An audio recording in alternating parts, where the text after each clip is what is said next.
la visualisation, la représentation justement de ces empreintes pendant cette session qui s'appelle Représenter l'empreinte des lieux culturels, carte, image, visualisation. J'en profite pour dire qu'effectivement Loïs, qui est administrateur, on a beaucoup parlé de toi ce matin, Loïs qui est administrateur de la scène nationale de l'Essonne, tu peux bien évidemment intervenir, puisque dans ce principe de recherche-action, comme on l'a si bien dit ce matin, et de cette co-construction, tu n'y es absolument pas pour rien dans la question justement de la construction de ces visualisations et aussi dans la méthodologie justement de la formalisation de ces visualisations. Donc, Mathias Troncal, enchanté. Vous dire que donc on va aborder cette question justement de la représentation sous trois formes. Et avant peut-être de vous dire de quelle forme on va parler, vous dire qu'évidemment, représenter, c'est déjà éprouver une hypothèse. C'est finalement la conclusion ou comment confronter justement une hypothèse à sa réalité et à sa représentation. C'est sans doute plus que le résultat en lui-même, le chemin du coup, comme on l'a dit, qu'on a parcouru de l'hypothèse qu'on a faite, des hasards et on va dire, des situations qui sont arrivées sur ce chemin et qui nous ont obligés, d'une manière ou d'une autre, à justement construire une stratégie de représentation.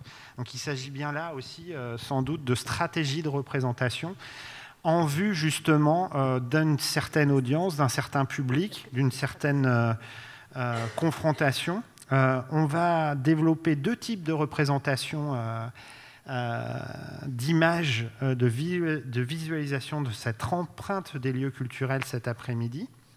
D'abord, les deux premières représentations qui sont issues de la recherche-action, donc Anne Herzog et Laure Cazot, vont nous présenter justement cette fameuse cartographie que Anne vous a très bien teasée ce matin. Et ensuite, Séverin Guillard va vous parler effectivement de cette représentation de l'empreinte civique du point de vue justement des publics. Quelqu'un posait la question justement de la place des publics ce matin dans ces représentations. C'est à partir d'eux et à partir de leur représentation mentale que justement Séverin a travaillé justement à partir de cartes mentales.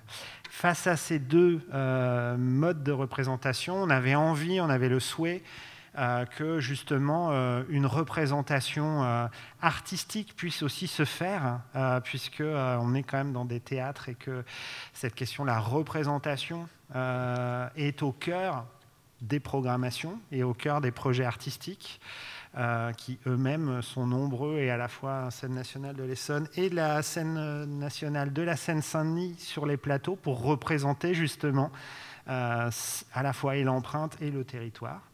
On a demandé à Adèle Gasquel, qui fait partie effectivement du membre du collectif État Général, qui est né au moment effectivement du premier confinement et qui, suite à la mise en place de ce collectif, a décidé en fait de créer justement le collectif et de proposer une forme artistique de représentation des liens entre un lieu culturel et son territoire et la manière dont le lieu culturel peut être justement par un projet artistique, un enjeu, un outil justement de visualisation, de représentation de ce territoire, notamment autour de la question des services publics.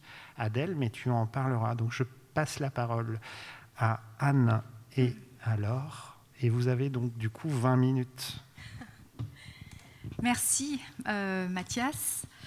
Donc ce qu'on va présenter effectivement est vraiment dans la continuité de ce qui a été annoncé ce matin, et notamment notre base de travail a été cette fameuse base de données qui s'est donc prolongée en un mode, des modalités plutôt de représentation visuelle que je vais commenter à présent. Alors pour commencer, juste dire que cette contribution, vous l'avez compris, elle présente un aspect important de la recherche-action qui a réuni donc géographes et équipes de 2 scènes nationales et cartographes entre 2017 et 2020, donc Laure Cazot. la réalisation d'un outil cartographique de visualisation de l'empreinte, notamment dans sa dimension spatiale, à partir de la géolocalisation d'un certain nombre de données. Bien qu'originale et innovante pour les 2 scènes nationales, cette démarche renvoie au désir de cartes, de cartographie, de plus en plus visible dans les institutions culturelles ou patrimoniales, dénotant d'une relation renouvelée au territoire, autour d'enjeux de positionnement, de visibilité, mais aussi de communication. Pour les équipes des 2 scènes nationales, cartographier les relations au territoire répond donc à cette volonté de reconsidérer les modalités d'évaluation et ainsi rendre visibles certaines données généralement invisibilisées dans les évaluations existantes. C'est l'enjeu qui est affirmé avec force dans un certain nombre de discussions, d'entretiens aussi que nous avons réalisés au cours du processus de co-construction de cet outil cartographique. Et pour ma part, je l'analyse dans une perspective de ce qu'on appelle la cartographie plus que représentationnelle, c'est-à-dire dans certains courants d'épistémologie de la géographie, notamment nés au Canada. On parle beaucoup de Canada et d'influence du Canada aujourd'hui. Donc, en nous intéressant à l'ensemble du processus de mise en carte qui va du choix des données à l'utilisation de la carte à des fins opérationnelles, mais aussi politiques et sociales. Donc cette approche plus que représentationnelle, elle revendique un décentrage finalement, ou un décentrement de l'approche cartographique de l'objet carte vers l'ensemble du processus de production et d'utilisation. Et donc dans cette perspective, la carte n'apparaît jamais terminée finalement, mais toujours en état de devenir, pour reprendre l'expression d'autres chercheurs se situant dans cette perspective. Donc la carte est perçue comme une base de discussion future, comme un outil de prévision aussi. Elle s'inscrit à la croisée d'objectifs gestionnaires et d'une évaluation repensée. On a beaucoup parlé de ces croisements. Et elle est enfin vue comme un outil efficace, peut-être, mais c'est à questionner, de communication, notamment à l'égard des partenaires institutionnels. Mais ça, on ne l'a pas encore testé. Il est intéressant de retracer la genèse de 3 types de cartographie successivement réalisées jusqu'au modèle qui sera présenté là. Il y a un intérêt à revenir sur le processus de définition des données, et donc de construction de ces cartes, car il révèle aussi les fonctions et finalités différentes attribuées à cet outil que l'on peut qualifier, pour reprendre les mots des acteurs eux-mêmes, en l'occurrence des équipes, qu'on peut qualifier d'outil politique. On analysera aussi l'évolution du positionnement des chercheuses dans le processus. Alors, donc 3 grandes étapes caractérisent ce processus de réalisation d'un outil de visualisation et de cartes. La première proposition des chercheuses, en l'occurrence de la cartographe, c'est une cartographie des relations tissées grâce au projet artistique proposé par le théâtre, ici à partir du cas de la MC 93 sur la période 2015-2018. Comme vous le voyez, sans fond de carte, la représentation graphique montre les liens entre artistes et bénéficiaires des actions artistiques. L'objectif était ici de montrer et de visualiser avant tout ce qui était alors au centre des discussions avec les équipes, les connexions et mises en relation entre acteurs du territoire impliqués dans les projets artistiques, comme impact des actions. On retrouve ici une dimension de l'évaluation de l'empreinte civique, une dimension seulement. Cette représentation des réseaux permettait de visualiser les relations entre acteurs, mais sans localisation dans un territoire géographique. La MC 93 n'est pas non plus rendue visible. On peut notamment voir sur cette représentation les mises en réseau induites par les projets et uniquement les liens finalement entre les acteurs. Alors, bien que ce type de visualisation rende assez bien compte des relations au cœur de l'empreinte civique, elle n'est pas simple à interpréter visuellement. Et surtout n'offre pas de représentation du territoire. Les projets semblent déconnectés d'un territoire et donc ici on a finalement une représentation qui occulte l'idée d'ancrage quelque part, donc on l'a pas forcément continué dans cette piste. La seconde proposition résulte d'une discussion de plusieurs semaines, peut-être mois, avec les équipes du théâtre et d'un travail des chercheuses pour cartographier la spatialité d'une résidence d'artistes. Je vous en ai parlé ce matin. Il s'agit de la résidence de Daniel Conro, qui s'est déroulée ici entre 2016 et 2017. Résidence qu'on a fait le choix de cartographier, et cela s'explique par la place aussi de cette résidence dans la mise en place du nouveau projet de la MC 93 à partir de 2015. Une série d'entretiens avec l'écrivain Daniel Conro et nos discussions avec les équipes montrent qu'elle condense un certain nombre d'enjeux et de caractéristiques, la volonté de travailler sur le territoire avec les habitants, d'en faire une cartographie, mettre en relation des groupes sociaux qui s'ignorent, favoriser le compagnonnage intellectuel et artistique dans la construction du nouveau projet. Voilà juste quelques éléments caractérisant cette résidence. Dans notre perspective, donc chaque lieu, chaque espace choisi pour ce projet s'intégrait à une réflexion sur la ville et son devenir, l'habiter, les différentes maisons de Bobigny, maison des parents, maison de la culture, d'autres types de maisons, et lieu d'accueil, lieu du soin. C'est une résidence qui posait aussi les bases conceptuelles et des pratiques de la conception de projet développée par Hortense Archambault au même moment avec son équipe.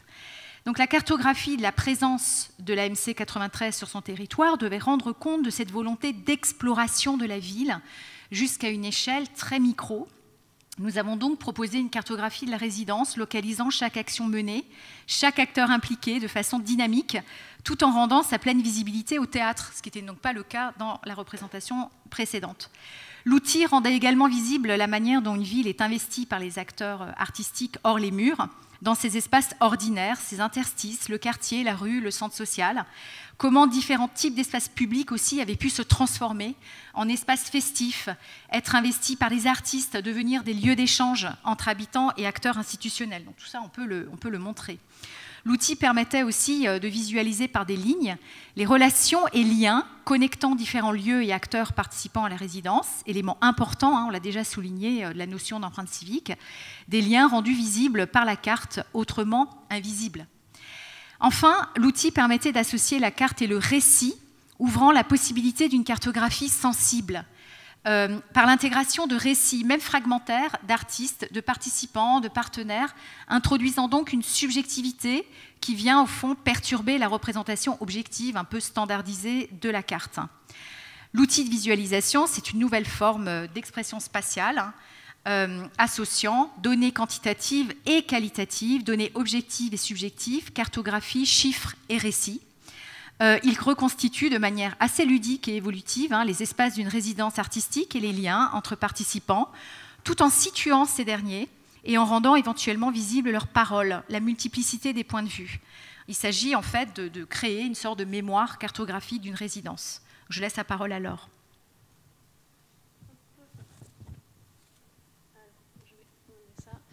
Alors, vous m'entendez bien, c'est bon ? Donc l'idée, en fait, il y avait un enjeu fort qui était vraiment d'arriver à proposer un outil, comme vient de le présenter Anne, qui permettait de saisir en fait toute la complexité des informations qu'on allait recueillir à travers les interactions entre les actions des projets, entre les relations avec les partenaires qui sont ancrés effectivement sur un territoire, avec des projets ancrés sur un territoire, et surtout à une temporalité aussi donnée.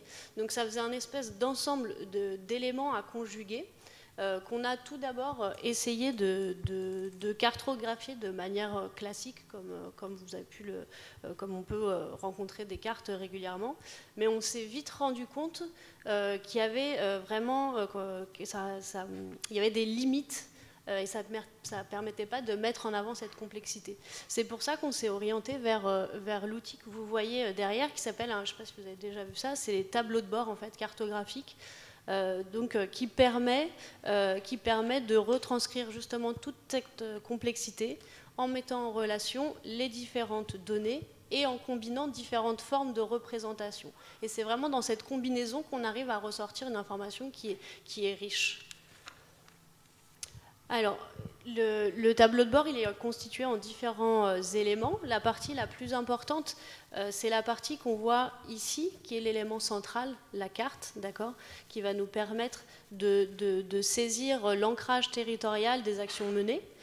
Et cette approche, elle va être complétée par des représentations, donc des données plutôt quantitatives ou des données sur la typologie qui vont permettre, ou des données plus qualitatives comme on va le voir, comme on l'a noté ici sur la partie gauche de l'écran, qui va permettre en fait justement de saisir, de quantifier et d'analyser toutes ces relations.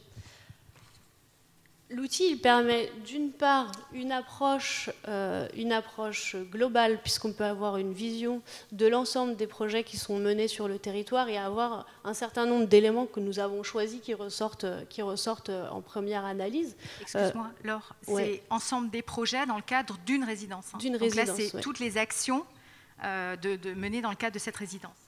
Oui, pour le test, ça a été testé sur cette résidence. L'idée, c'était de développer par la suite sur l'ensemble des projets menés là-dessus.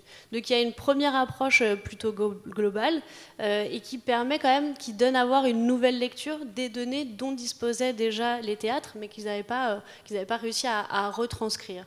Donc on voit justement cette carte principale et les éléments ici qui sont des éléments choisis en fonction de la constitution de cette base de données. Je ne reviens pas dans le détail parce qu'on en a déjà discuté un petit peu ce matin. Et l'autre intérêt de cet élément, c'est toute l'interactivité qu'il y a autour de l'outil et qui permet, en plus de cette vision globale, d'aller chercher des informations plus fines sur certains projets. Je vais faire une petite démonstration rapide. Donc sur la résidence, il y avait différents types de projets, d'actions qui avaient été menés sous forme de banquets. Et là, on voit... En fait, on repère en faisant une sélection sur les projets l'implication territoriale que ça donne, le nombre d'événements qui est lié à ce projet. On met en avant la typologie des structures accueillant aussi l'événement. Donc, qu'est-ce que ça dit en termes de typologie? On avait identifié si l'action se menait sur des lieux partenaires, si elle était réalisée au sein de la structure ou si elle était réalisée sur l'espace public. Et donc, en fait, à travers cet outil, on arrive à synthétiser, à ressortir une information. Ce qu'on peut voir sans faire une analyse très poussée, mais pour vous montrer un petit peu les possibilités. Donc on peut choisir un élément du projet. Donc la carte se met à jour directement par rapport à ces élections. Et on voit que d'un banquet à un autre, les actions menées n'ont pas du tout le même impact sur ce territoire. Sur le premier banquet, on était vraiment sur une répartition d'événements qui étaient à la fois sur des lieux partenaires, dans l'espace public et dans la structure, tandis qu'une deuxième approche du projet va être vraiment centrée sur uniquement des lieux partenaires, alors que le troisième banquet va être plutôt réparti entre un lieu partenaire et un espace, mais ça permet vraiment de mettre en avant l'ensemble de toutes ces informations. Donc voilà un petit peu pour la première partie. Alors, bien que jugé d'une grande richesse, ouais. Non, tu voulais dire quelque chose? Et d'une grande pertinence, et qu'il suscite des discussions passionnées sur la résidence, l'outil est qualifié de trop complexe pour un usage opérationnel dans le cadre d'une évaluation de l'empreinte spatiale du théâtre. Parce que c'est vrai que là, c'était l'échelle d'un projet, il fallait l'étendre à l'ensemble des projets.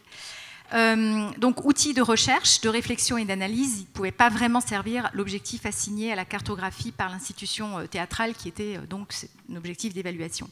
Donc, on arrive à une troisième proposition, qui est donc un outil de visualisation du même type, mais sur la base d'une information simplifiée, transformée.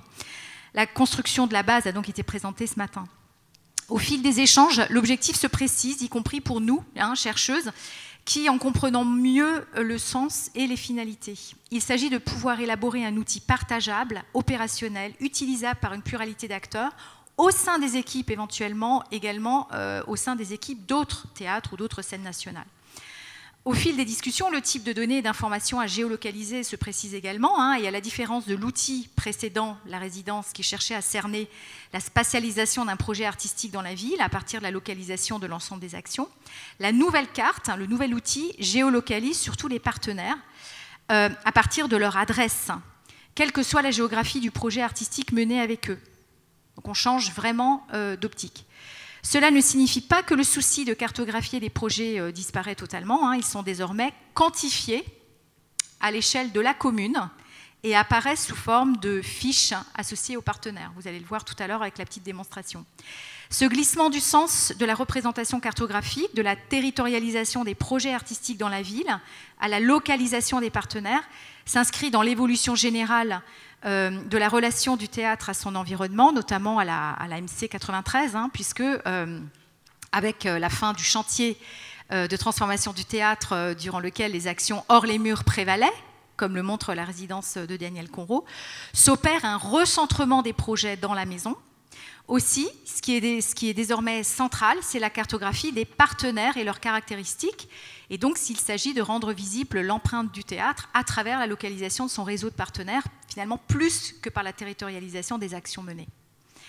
Ce qui compte ici, c'est de montrer la durée des partenariats. Et là, quelqu'un ce matin a parlé du temps et de la temporalité. Effectivement, c'est une dimension extrêmement importante et qui peut avoir sa place dans un outil comme celui-là.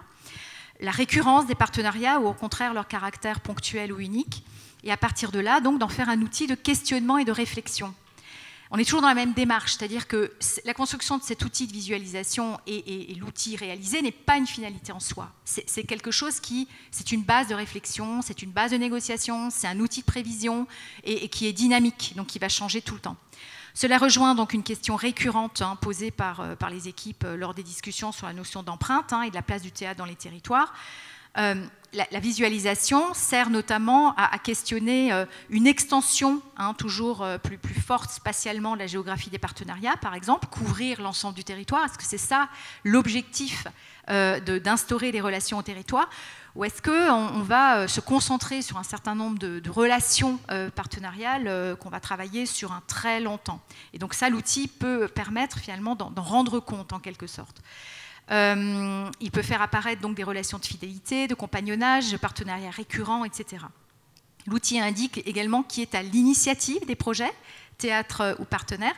Et donc là, l'idée est de montrer la force d'initiative des partenaires justement comme un signe de leur émancipation, d'une implication, d'une autonomisation, implication dans la relation en tout cas, et d'une transformation de la qualité de cette dernière, avec des effets retours, des effets rebonds, etc. Ce qui traduit finalement la force de l'empreinte civique du théâtre et son inscription, mais aussi sa visibilité sur un territoire. Donc je laisse Laure faire la petite démo. Donc sur cette deuxième version, l'outil en lui-même n'a pas changé, c'est vraiment la manière de l'appréhender et les informations qu'on va mettre en avant. Dans un premier temps, comme le disait Anne, on a simplifié la partie cartographie en localisant de manière très précise uniquement les partenaires. Donc c'est les points que vous avez des différentes couleurs ici. Donc la localisation, ça a été fait sur uniquement quelques projets. Ça ne reflète pas tous les projets qui ont été recensés sur les années, mais c'était vraiment pour la phase test. Donc la présentation des partenaires avec toujours cette histoire de catégories aussi pour pouvoir analyser donc avec qui on travaille comme partenaire. Est-ce que c'est plutôt des partenaires sociaux? Est-ce que c'est plutôt dans l'enseignement, etc. Donc c'est des catégories qui ont été définies dans les discussions avec les bases. Et alors là où on a énormément simplifié l'outil, c'est sur justement la représentation des projets, où on n'est plus sur des projets situés sur le territoire, mais on est sur une agrégation de projets à l'échelle de la commune. C'est-à-dire que voilà, finalement, les projets ils se passent à Bobigny, que ce soit sur la structure, dans un lieu partenaire, finalement, c'est pas ça qui nous intéresse en tant que tel, c'est vraiment cette relation entre ce qui se passe et les partenaires. Donc c'est ce qui ressort ici. Et il y avait, comme le disait Anne, il y a aussi d'autres éléments qu'on a mis en avant, comme l'origine de l'initiative du projet ici, et la richesse de cet outil qui est proposé, qui est vraiment très évolutif. Là, c'est des propositions qu'on fait, mais elles peuvent être amenées aussi à changer en fonction des attentes d'évaluation. Et il y a toute une partie vraiment interactivité, où lorsque l'on met en avant l'origine des initiatives de projet, par exemple sur la base qui a été renseignée, on a une initiative qui est à l'origine d'un partenaire. On a 3 projets qui sont vraiment en initiative partagée, co-construits avec l'AMC. Donc ça nous permet vraiment de rentrer dans un outil vraiment de gestion, d'exploration des données vraiment, et je pense que ce côté aussi exploratoire et d'aller pouvoir jouer sur certains critères pour comprendre un peu ce qui se passe, c'est là toute la richesse de l'outil qu'on propose aujourd'hui. Après, il y a quelque chose qu'il faut aussi beaucoup mettre en avant, c'est que ce qui a été riche dans cette recherche, c'est d'arriver à cette proposition qui semble correspondre aux besoins des théâtres. Mais derrière, ça a aussi des enjeux qui sont communs sur toute la mise en place d'un nouvel outil, donc des enjeux d'appropriation de la part des théâtres, de l'engagement, de l'accompagnement à la conduite au changement. On a parlé un petit peu ce matin quand il disait, voilà, il y a plein de choses, plein de logiciels qui ont été mis en place, mais finalement qui n'ont pas été suivis derrière. Je pense que voilà, dans les questionnements qu'on se pose, il y a aussi tout cet accompagnement au changement et à nos habitudes de travail qu'il faut beaucoup questionner aussi en amont. Je vais faire un peu vite, je crois. Voilà. Donc pour conclure, entre les trois propositions successives, demeure l'idée de faire de la cartographie un outil pour rendre compte d'une inscription du théâtre dans un territoire, outil destiné à évoluer constamment, à être regardé, partagé, discuté, transformé selon les orientations décidées sur une période donnée. 2 glissements se sont opérés entre le début de la réflexion et le projet final. La nécessité du fond de carte, qui exprime le désir d'évaluer un ancrage dans un territoire, et l'importance donnée à la cartographie des partenaires plus que des actions territorialisées. Ces 2 glissements nous semblent révélateurs de l'objectif assigné à cet outil cartographique et de visualisation. L'évaluation est pensée comme un processus continu. L'empreinte civique est abordée dans sa dimension géographique et doit montrer un territoire. L'outil doit être simple d'usage, plus qu'un outil de recherche. Il s'agit d'un outil de gestion et de suivi, dont les catégories sont partageables. Et je faisais allusion ce matin à ces éléments de vocabulaire et de catégories partageables.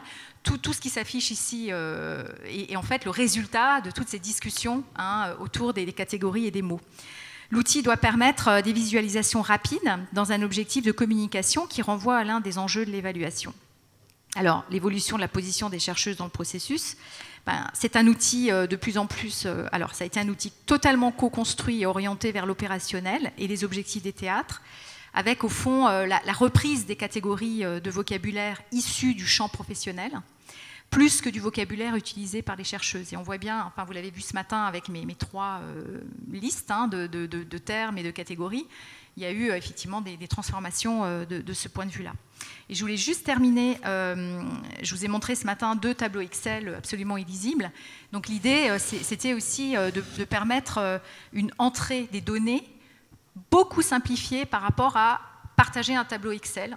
Et donc nous avons proposé un formulaire, tout simplement, pour enseigner les bases de données qui permettent d'aboutir à cet outil. Donc en fait, c'est un formulaire, et le formulaire, vraiment, tout le monde peut se l'approprier.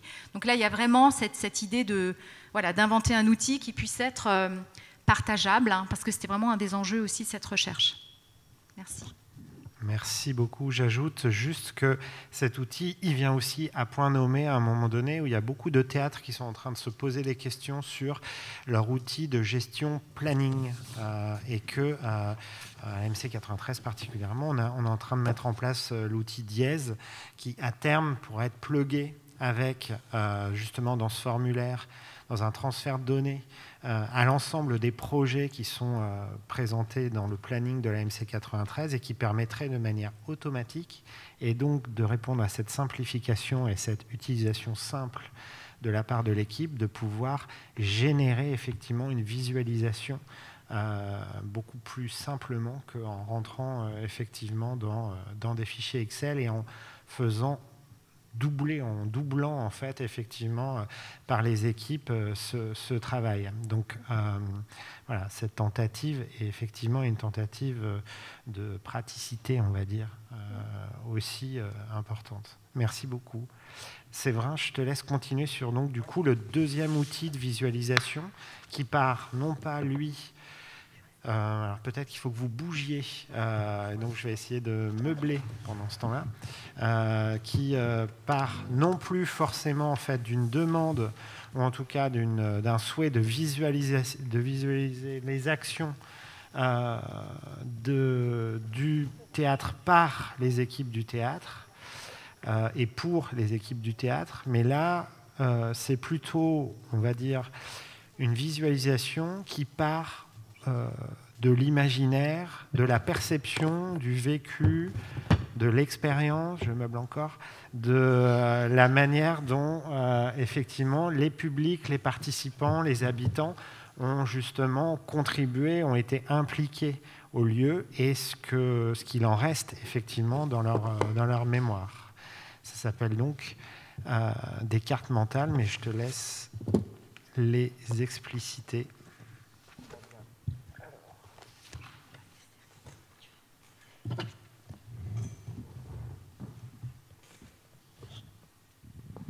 Alors, oula, ah oui, le micro marche bien, du coup, d'après ce que je crois entendre. Ok, donc merci beaucoup Mathias et merci beaucoup d'avoir meublé durant le changement d'ordinateur. Donc moi, en effet, je vais me concentrer sur un autre aspect, un autre volet méthodologique de l'enquête qui a été faite sur l'empreinte sur les théâtres, qui est donc un volet auquel j'ai participé en tant que postdoc sur cette enquête. Et alors si Anne et Laure ont montré comment certains éléments de cette empreinte étaient apparus avec la géolocalisation des activités, moi je vais montrer comment d'autres aspects ont émergé avec un autre travail qui incluait également la cartographie, qui est des cartes mentales et des entretiens qui ont été faits avec des échantillons de spectateurs de théâtre qui les fréquentaient de manière plus ou moins régulière. Alors ce que je vais montrer, comme l'indique le titre, c'est que l'intérêt de cette méthode, ça a été de décentrer un peu la manière dont on voit l'empreinte des théâtres, en l'abordant non pas du point de vue de l'action qui était menée par les équipes, mais de celui de différentes catégories de public. Et je vais montrer comment donc, cette technique a permis de répondre à certains objectifs de l'évaluation, de mettre en lumière certains éléments, mais aussi à laisser de côté d'autres éléments. Je vais donc procéder en plusieurs temps. D'abord, je vais expliciter un peu ce que c'est que cette méthode et à quel enjeu elle visait à répondre. Ensuite, j'exposerai les principaux résultats et je reviendrai après sur quelques écueils qu'on a rencontrés, ce qui m'amènera à réfléchir à la manière dont elle pourrait être reprise pour étudier d'autres structures culturelles. Alors, d'abord, pour comprendre cette méthodologie, c'est important de revenir un peu sur les enjeux auxquels elle devait répondre. Donc, c'est des enjeux qu'on a vus déjà en grande partie ce matin. Alors, on peut en rappeler quelques-uns, notamment le fait que le projet sur l'empreinte civique, c'était donc un projet qui partait d'un double constat. Un constat théorique qui était le fait que le territoire était devenu un nouveau référentiel pour les institutions culturelles, mais ce qui conduit à un ensemble de réflexions qui émergent dans les institutions culturelles autour des manières de qualifier cet ancrage, que ce soit les notions d'empreinte civique, de projet situé, d'hospitalité, de participation, etc. Du coup, le territoire, c'est quelque chose qui est devenu un élément important, notamment dans l'évaluation des théâtres. Le problème, et c'était le deuxième constat qu'on avait, c'est que, qui est un constat donc plutôt méthodologique, c'est que cette évaluation se faisait souvent de manière quantitative, autour du remplissage de salles, par exemple. Or, dans les discussions avec les théâtres, on s'est rapidement rendu compte que l'impact des théâtres sur le territoire ne se limitait pas à ça, et qu'il y avait donc une nécessité de se tourner vers des indicateurs plus qualitatifs pour comprendre cette dimension. Alors voilà, ça c'était les principaux constats. Bien entendu, de ces constats découlait un certain nombre de questionnements. Un premier questionnement, c'était de savoir à quoi correspond cette idée de territoire des institutions culturelles. Alors ça, c'était une question qui nous a interrogés énormément en tant que géographes, sachant que le terme de territoire, c'est un terme qui est largement débattu dans la discipline. Et souvent, dans les discussions qu'on avait avec les théâtres, le territoire, ça se rapportait au territoire d'action en fait, des institutions. Ce qui avait du sens, vu qu'on évaluait avant tout l'action des équipes. Mais il semble que cette relation entre le théâtre et le territoire peut se concevoir aussi de d'autres manières. D'abord, il y a la question, le théâtre prend place dans un territoire local, qui est celui du quartier, de la commune, du département, ce qui influence bien entendu sa visibilité et la marge de manœuvre des équipes.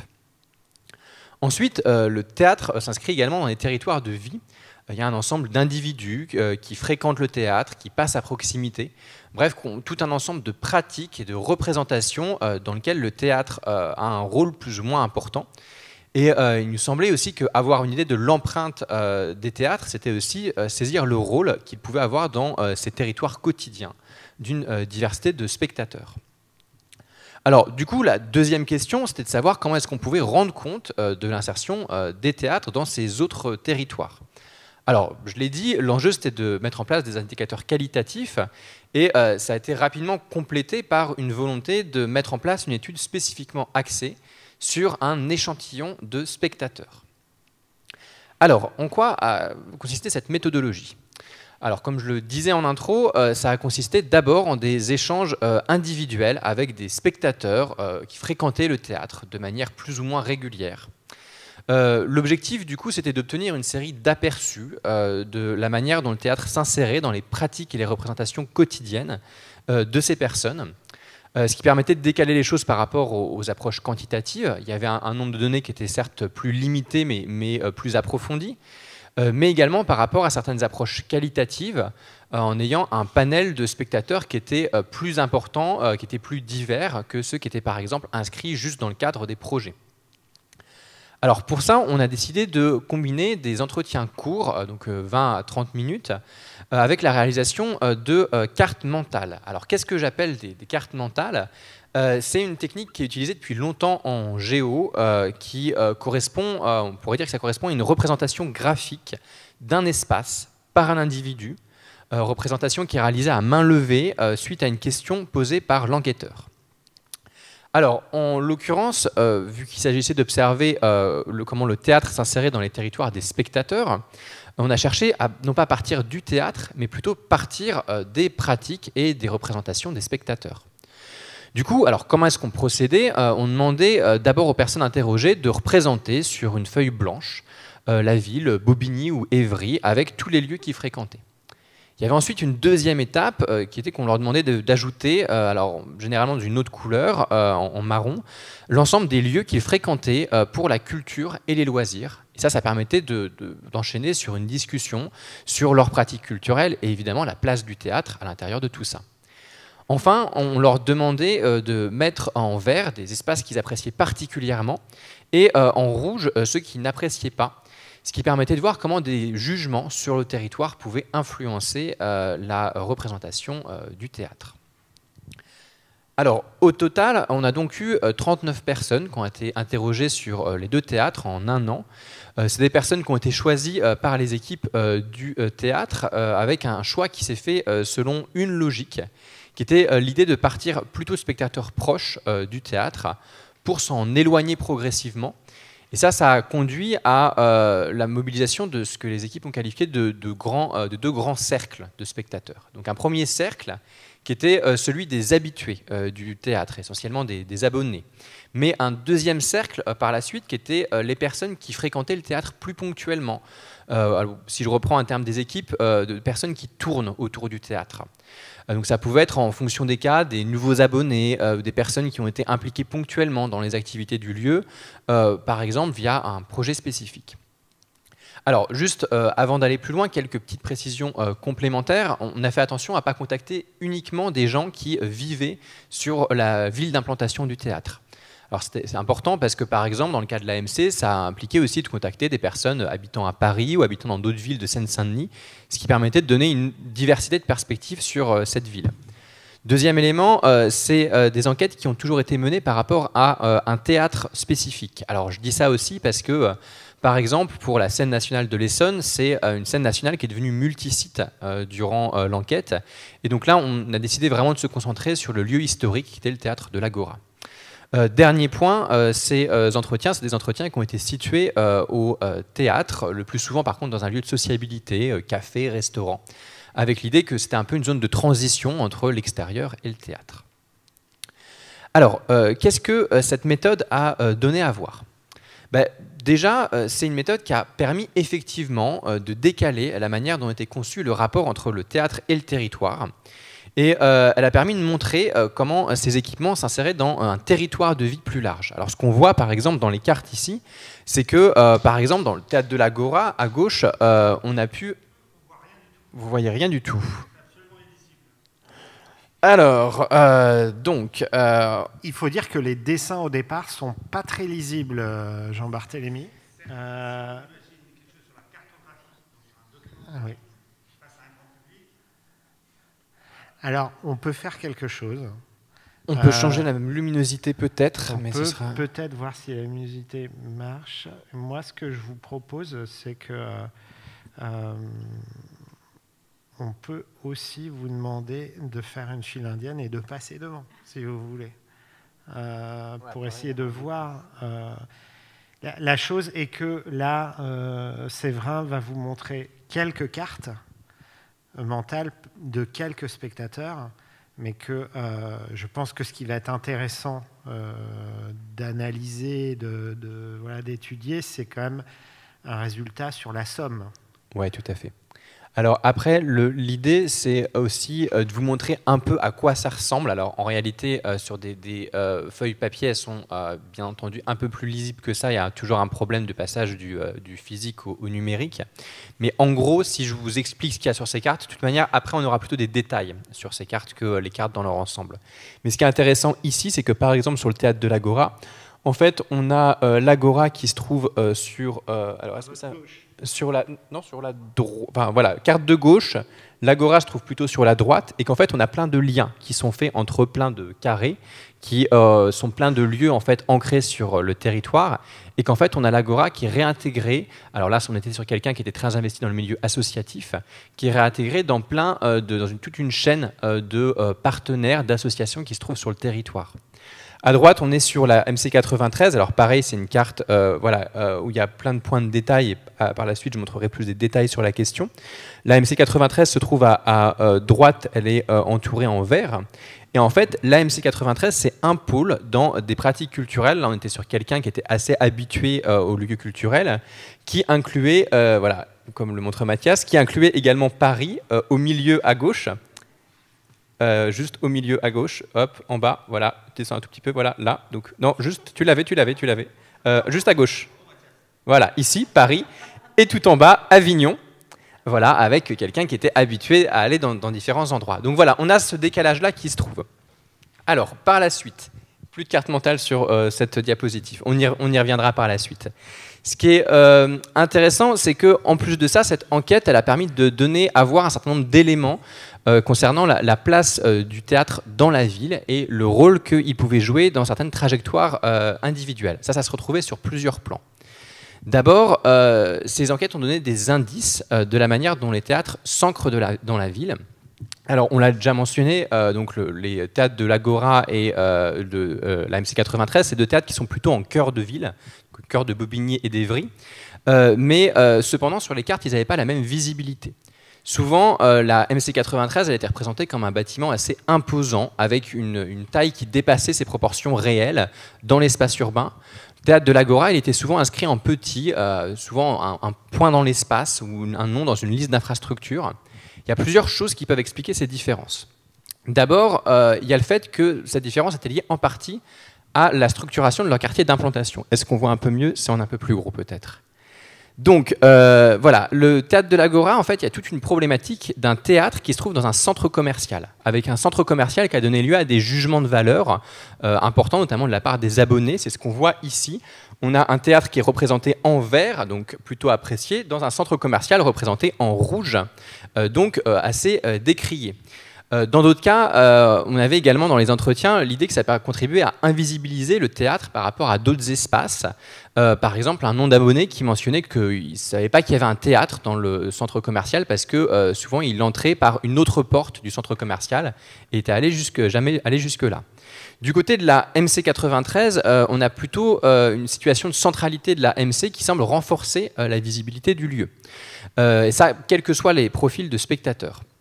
On a sur ce plan un avantage de la situation de la MC, qui est dans un quartier qui est plutôt perçu comme un carrefour, avec le tram, la station Pablo Picasso.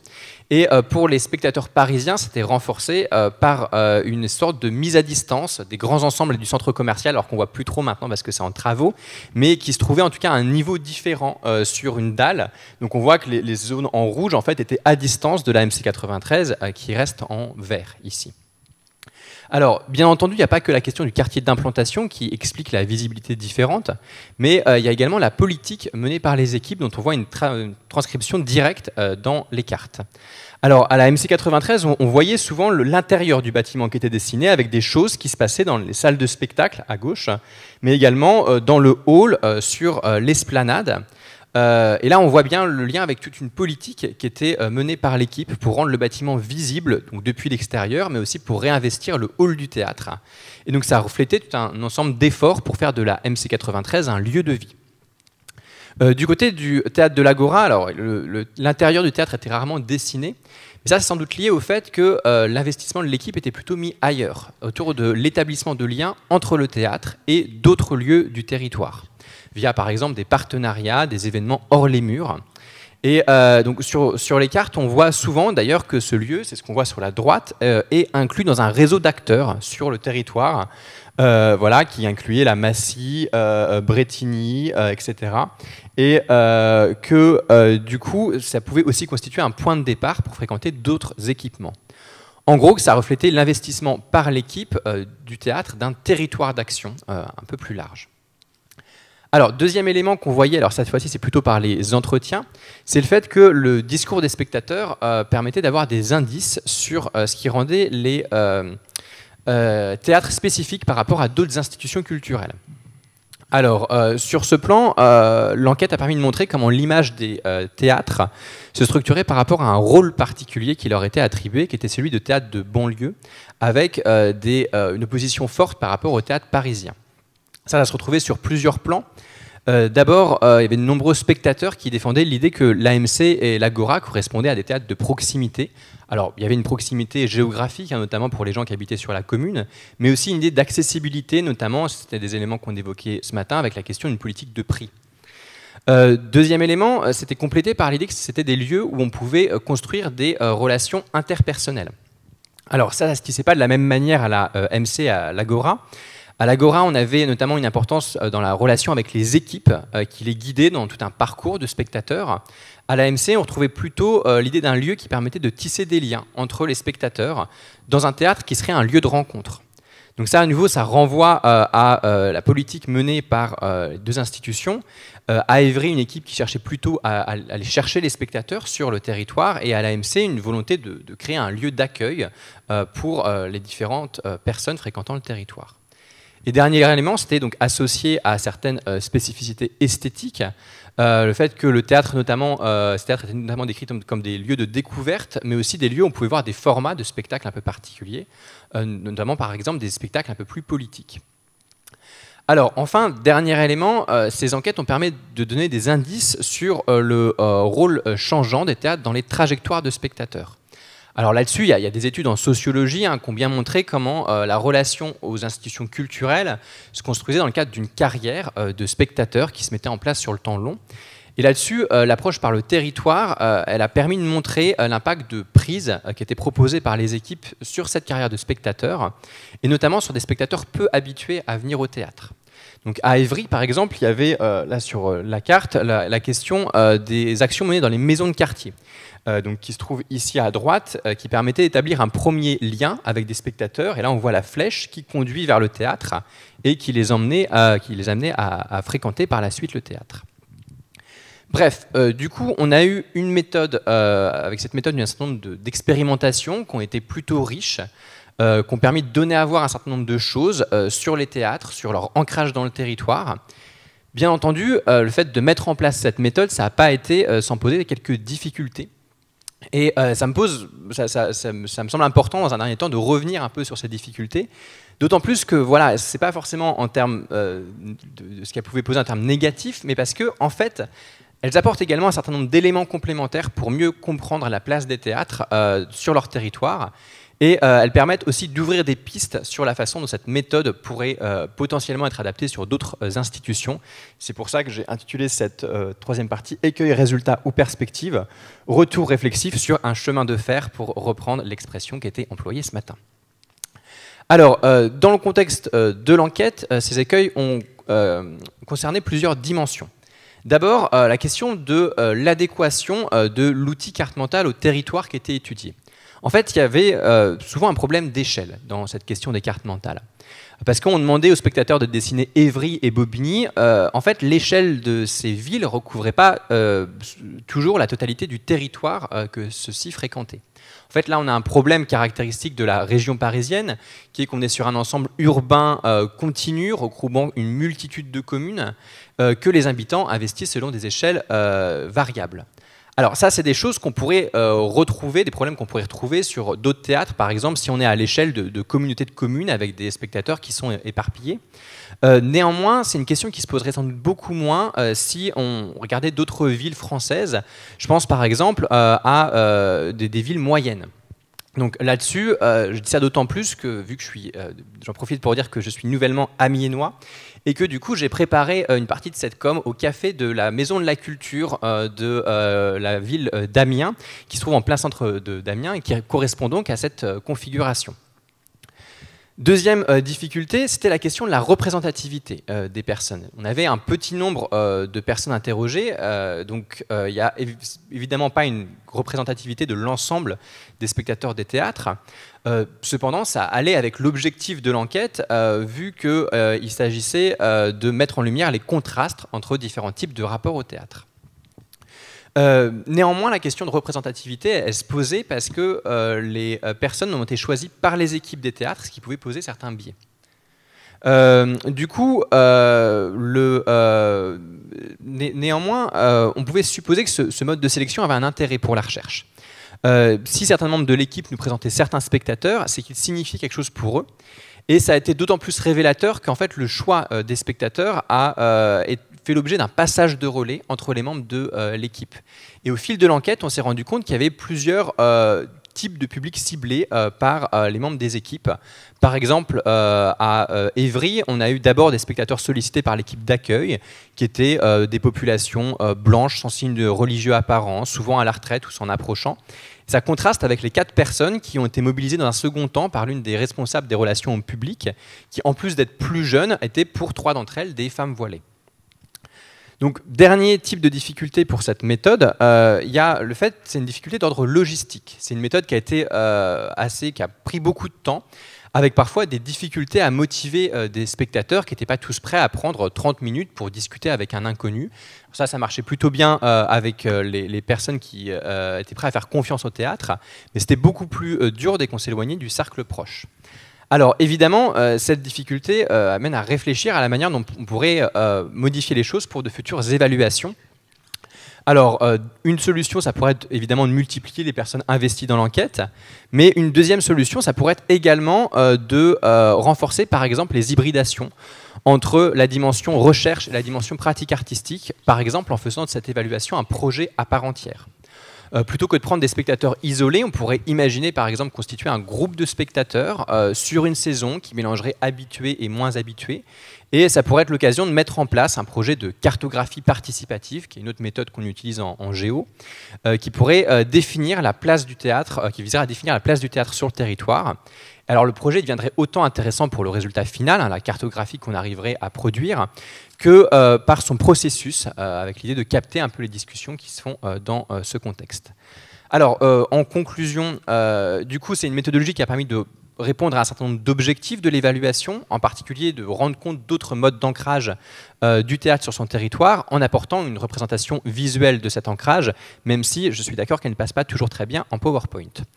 Ça a permis donc d'avoir une série d'aperçus de la manière dont le théâtre s'ancre dans la ville, mais aussi de la manière dont les actions menées par les équipes avaient une influence directe sur les représentations de ces lieux.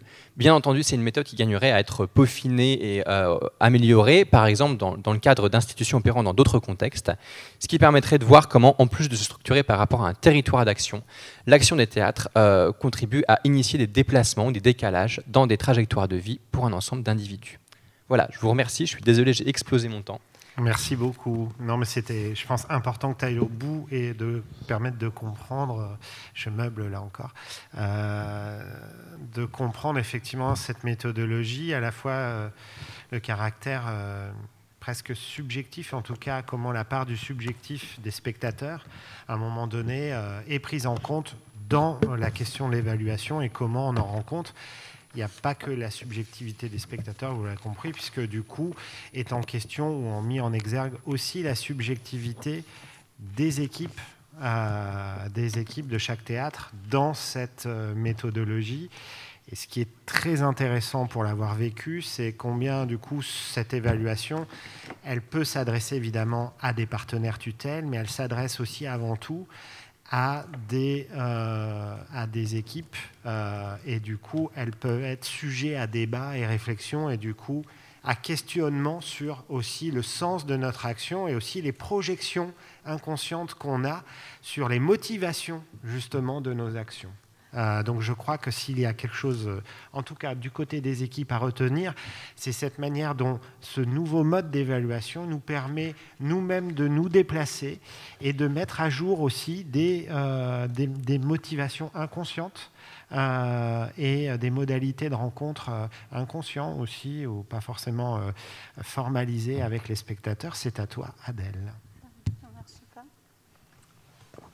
Je ne sais pas, j'ai mis le HDMI direct, mais parce que en fait là c'était un truc qui me compte, tu vois. Donc j'ai mis le HDMI. Sinon, il faut le passer sur l'autre écran. Je pense que c'est juste une histoire de duplication. Vas-y, je t'en prie. Voilà, on le voit de ce côté-là. Ah waouh. Ouais. Alors, je vais le mettre en appui sur Robert. Ouais, c'est super. Enfin, c'est juste une image. En fait, je voulais vous montrer des images, mais c'est juste une image pour meubler. Mais j'en aurai d'autres que je voudrais vous montrer. Bonjour à toutes et à tous. Merci Mathias pour l'invitation. Donc moi, je suis autrice, artiste de théâtre, et je vais vous parler d'un projet qui s'appelle État général, qui a été co-conçu avec 5 autres artistes. Ah oui, je suis obligée de parler dans un micro, merci.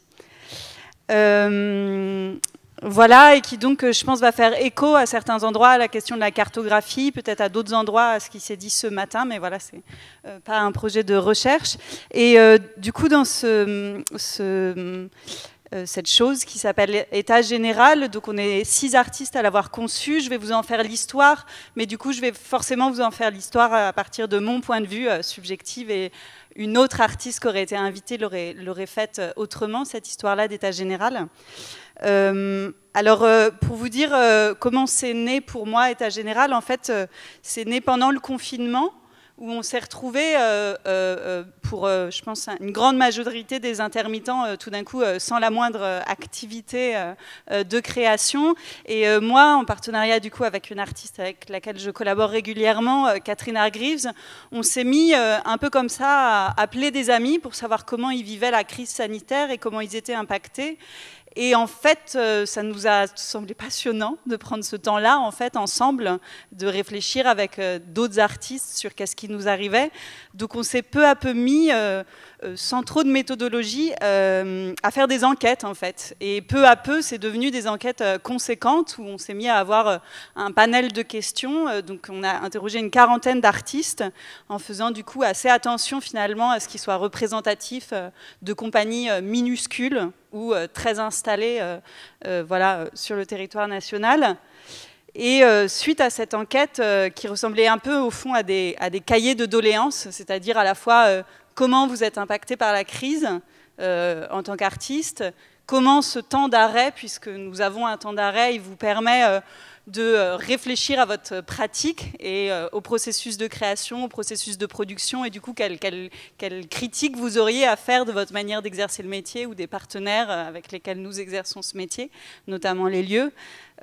Donc ces cahiers de doléances, on en a fait une synthèse qu'on a mis en ligne de manière anonyme, qu'on a fait circuler, qui a pas mal circulé auprès de syndicats, d'artistes. Et suite à ça, donc, on s'est retrouvés suite à cette enquête, on a rejoint un groupe de réflexion à l'AMC 93, groupe de réflexion qui avait été créé à l'initiative d'une artiste, Catherine Boskowitz, qui travaille régulièrement ici et qui, en dialoguant avec Hortense, elles ont eu le désir de créer ce groupe, qui était donc un groupe virtuel, un groupe Zoom, qui réunissait du coup à la fois des artistes impliqués dans la MC 93. Il y avait une spectatrice aussi, je ne sais pas s'il y en avait d'autres. Il y avait des membres de l'équipe de la MC 93. Et puis, il y avait du coup nous et d'autres artistes qui avaient une réflexion politique sur en fait comment on prend ce temps pour réfléchir à nos pratiques. Je pense notamment à des personnes qui étaient investies plutôt dans un autre lieu qui s'appelle le Collectif 12 à Mantes-la-Jolie. Voilà. Et donc là, j'aimerais vous montrer quelque chose à ce moment-là. Ai-je la main? Mais j'ai plus la main, je comprends rien à ce qui se passe.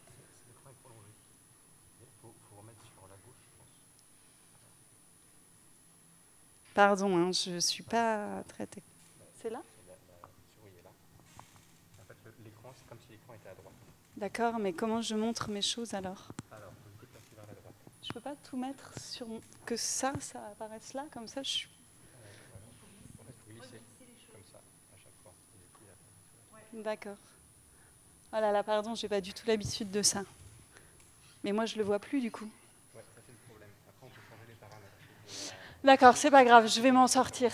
Donc, dans le cadre du coup de ce groupe de réflexion, en fait, on s'est rendu compte qu'on n'était pas les seuls. Voilà. Et du coup, on a voulu, à un moment donné, certaines d'entre nous, dans ce groupe de réflexion, créer une visualisation en fait, de ce qui se passait sur l'ensemble du territoire national d'initiatives d'artistes. Parce qu'en fait, on s'est rendu compte que dans ce moment d'arrêt, en fait, les lieux continuaient d'avoir un fonctionnement virtuel. Enfin, en tout cas, qu'il y avait une réflexion sur comment réouvrir les théâtres, comment reprogrammer la saison prochaine, etc. Mais que finalement, nous, on n'était pas forcément... on était en dehors de ces questionnements-là. Et donc, il y a eu pas mal de groupes et on a eu envie de cartographier. Donc, j'avais envie de vous montrer ce travail qu'on a fait de cartographie.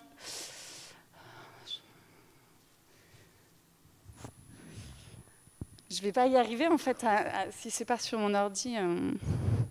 Donc là, je meuble et je dis qu'en gros, ce qui est intéressant par rapport à ces questions d'évaluation, c'est que là, c'est une évaluation et donc une visualisation d'un état de réflexion à la fois d'acteurs d'origines différentes, à la fois artistes, habitants, mais aussi équipes des lieux, de donner un état justement des lieux de ce qui se passait pendant notamment le premier confinement.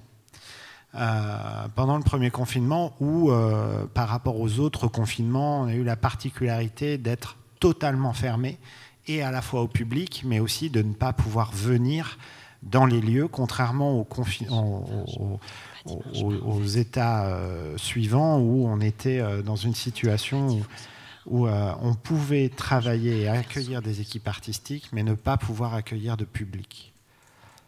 Ok, bon, je vais essayer de m'en sortir, mais mon trackpad ne fonctionne pas tout à fait quand il est là-bas. Voilà, donc c'était simplement une carte où on a fait un tri à la fois sur les groupes de réflexion qui ont été créés ou qui ont été actifs pendant le confinement, en rouge, enfin bon, tout ça a été trié. On a aussi listé des prises de position, des outils de réflexion, des tribunes qui ont été écrites et qui nous ont semblé essentielles pendant ce temps-là, d'où le fait d'avoir beaucoup de gens dans la mer aussi, puisqu'il y avait aussi des choses qui n'étaient pas territorialisées, et des appels qui ont été lancés et des événements qui ont eu lieu. Voilà, cet outil cartographique, il a été assez intéressant pour en fait prendre conscience de l'ensemble des initiatives et qui a permis aussi de créer un rapport de force, c'est-à-dire de montrer qu'il y avait une réflexion de la part des artistes pendant ce temps-là. Voilà. Et à l'issue du coup dans le cadre de ce groupe de réflexion, s'est posé la question de comment réouvrir le théâtre de la MC 93, enfin quelles retrouvailles on voulait avoir avec le public. Et en parallèle de ça, en dialogue avec Hortense Archambault, c'était assez intéressant, qui disait en fait, mais finalement, vous, en tant qu'artiste, cette enquête que vous avez menée auprès des artistes, ou ce travail-là, ou ces réflexions que vous avez pendant les Zooms, qu'est-ce que vous en faites, en fait, voilà, en tant qu'artiste. Et ça, c'était vraiment intéressant de se dire, mais en fait, comment est-ce qu'on veut prolonger cette réflexion et comment on a envie que les questions que nous, on s'est posées, finalement, les spectateurs et spectatrices, le public, se les posent peut-être aussi vis-à-vis de leur propre métier, vis-à-vis aussi notamment du service public. En fait, comment est-ce qu'on élargit la réflexion à d'autres acteurs du service public et également au public qui partage d'habitude avec nous nos créations. Voilà. Et donc c'est dans ce cadre-là qu'on a créé État Général. État Général, donc ce qui est intéressant peut-être à dire, c'est qu'on est 6 artistes de générations différentes, entre 30 et 60 ans, qui n'avions jamais travaillé ensemble auparavant. À part moi, du coup, qui ai une position d'autrice, les autres sont metteuses en scène et directrices de compagnie, et que c'est très rare, en fait, en tant que directrice de compagnie ou directeur, de se retrouver à travailler avec d'autres directeurs de compagnie. Et pour rectifier un peu, du coup, on n'était pas un collectif, puisque l'idée, c'est qu'il y a uniquement État Général qu'on a créé, et que l'envie, c'était que État Général soit un protocole qui puisse ensuite se passer dans d'autres territoires et s'adapter par d'autres artistes. Et donc, il y a eu 4 états généraux jusqu'à présent qui ont eu lieu et un 5e qui aura lieu en janvier prochain. Et à chaque fois, en fait, c'est un protocole qui est repris en charge par d'autres artistes. Donc, c'est une forme mutante, comme ça, sans collectif déterminé, mais voilà, forme mutante. Alors là, je ne sais pas si je vais y arriver. Vraiment, je m'excuse pour ces contraintes techniques. Je voulais vous montrer quelques images pour simplement vous donner une idée de ce qu'est État général. C'est donc un protocole où on propose aux personnes participantes qui viennent au théâtre d'être en autonomie sur une durée de 2 à 3 heures, c'est-à-dire qu'on leur donne des enveloppes. Oh, génial. Voilà. Là.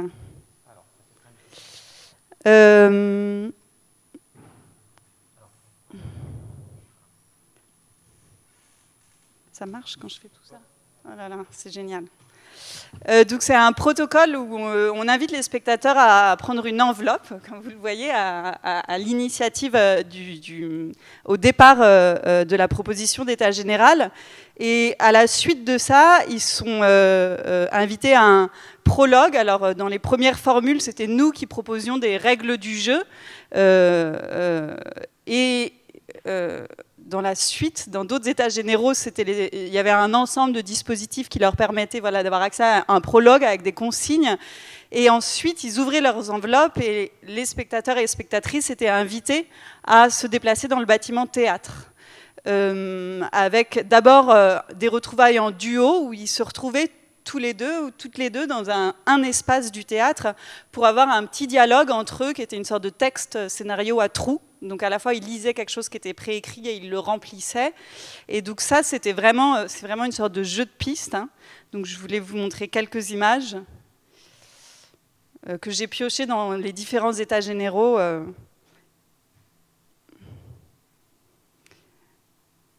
Voilà. Et à la suite de ce petit dialogue, ils se retrouvaient en groupe à une dizaine de personnes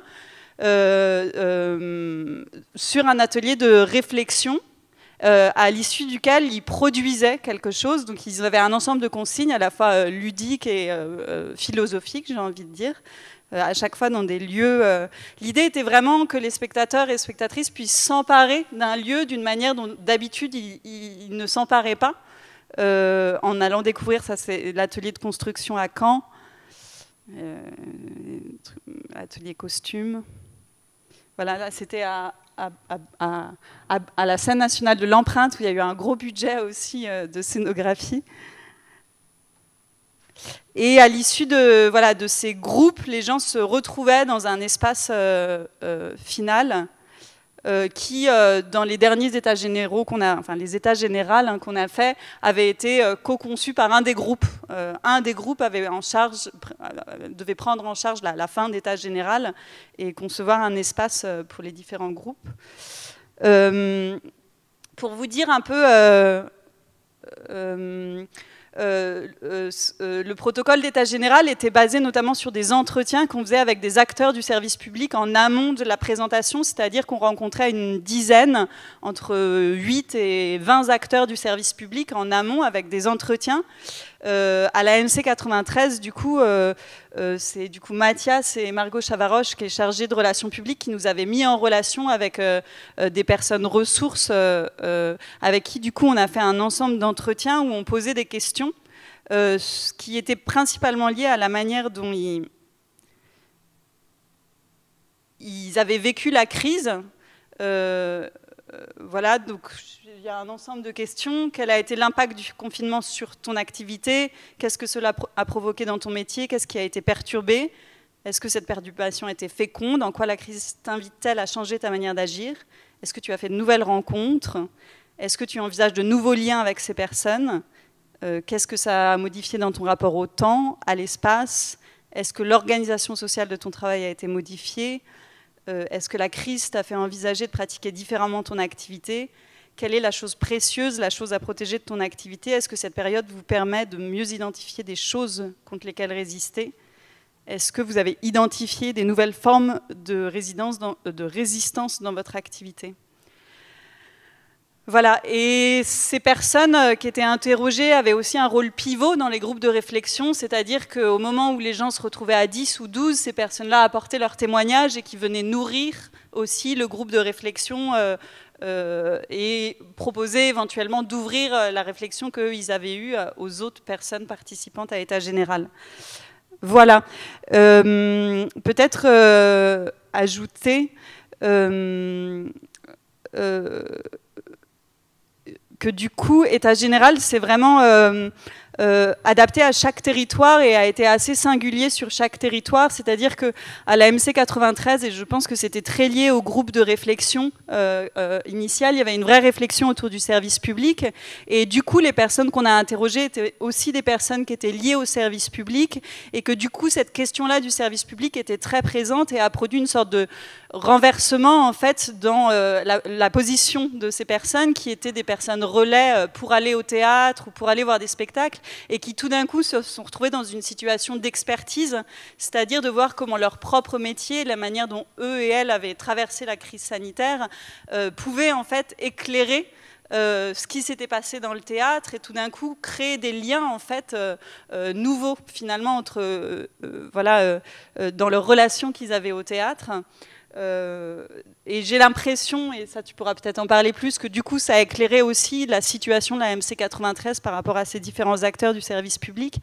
Peut-être dire, parce que je trouve ça intéressant que ça a été différent, à la Comédie de Caen, il y avait vraiment une question autour du travail qui était très forte, avec une aide-soignante qui avait aussi parlé de la manière dont, paradoxalement, la crise sanitaire avait permis de reprendre des positions de responsabilité, ou également quelqu'un en ESAT qui s'était retrouvé à faire le travail à la place des personnes en situation de handicap que d'habitude il supervisait, qui lui avait permis aussi de réaliser le travail qui était fait par ces personnes d'habitude. Donc c'était vraiment la question de comment le travail a été modifié par la crise, qui a été très forte. Et à Brive-Tulle, peut-être pour le dire aussi, ils se sont éloignés de la question du service public. Donc à Brive-Tulle, à la scène nationale, c'est un groupe de réflexion qui a repris en charge État général, avec seulement l'une d'entre nous qui leur transmettait le protocole. Et comme c'est un lieu où les gens étaient peut-être plus en contact aussi avec la nature de manière plus directe, hein, pour des raisons géographiques, la question de la nature était plus forte, la question écologique était plus forte. Et puis il y a eu 2 états généraux sur les 2 lieux, parce qu'il y a un lieu à Brive et un lieu à Tulle, donc il y en a eu un jour et l'autre le lendemain.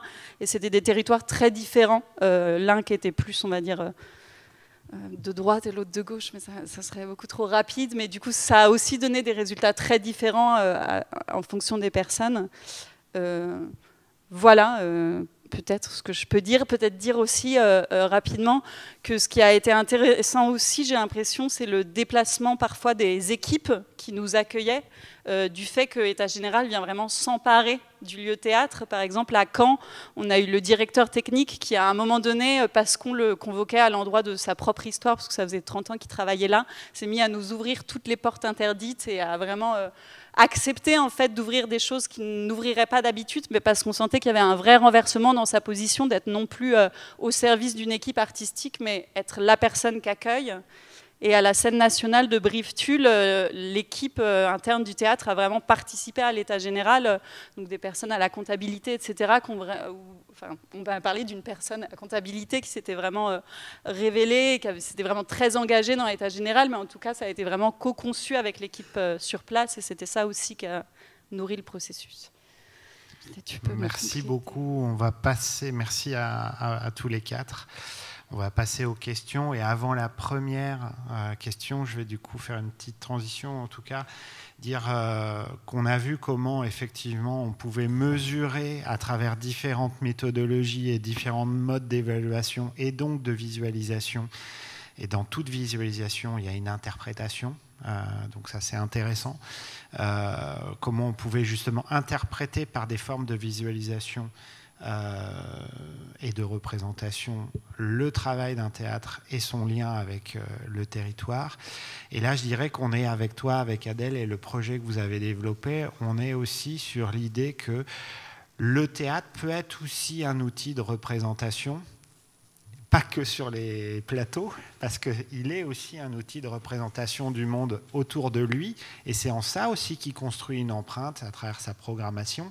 Ça n'a pas fait partie effectivement de la recherche-action, mais il faudrait aussi étudier et la programmation et la réception aussi des spectacles pour se rendre compte combien aussi ça crée une empreinte et des déplacements de regard, des perceptions, des interactions aussi entre les sujets de ce territoire, l'identification de sujets, le diagnostic aussi d'un territoire et effectivement la manière dont, par la représentation artistique, et tu en es la preuve, on agit justement sur cette représentation et on en fait d'une certaine façon une évaluation.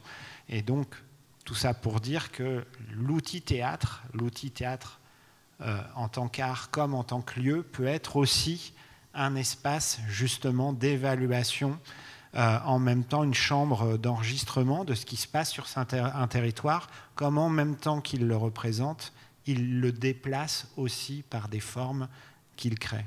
Voilà. C'était pas clair, donc je vous ai tous perdus.